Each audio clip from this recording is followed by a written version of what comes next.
अस्सलामुअलैकुम बच्चों, कैसे हैं आप सब। उम्मीद करती हूँ खैरियत से होंगे।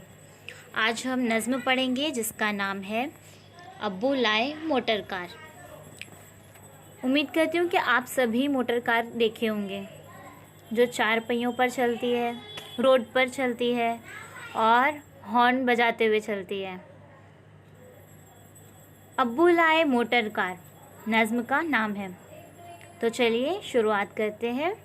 अब्बू लाए मोटर कार, उसके नीचे पहिए 4, चाबी से ये चलती है, पोंपों पोंपों करती है, आगे जाए पीछे जाए, दाएं बाएं ये मुड़ जाए। अब्बू क्या लेकर आए हैं? अब्बू लाए हैं मोटर कार, उसके नीचे पहिए 4। कितने पहिए हैं? 4। मोटर कार के पहिए कितने हैं? 4। और कहाँ पर है? नीचे। चाबी से ये चलती है, पोंपों पोंपों करती है। क्या करते हुए चलती है? पोंपों पोंपों करते हुए। आगे जाए पीछे जाए, दाएं बाएं ये मुड़ जाए।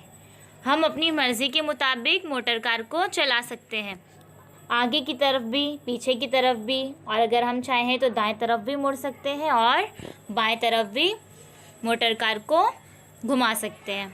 तो कैसी लगी आपको ये नज़्म? अच्छी है ना? क्या आपको सफ़र करना पसंद है?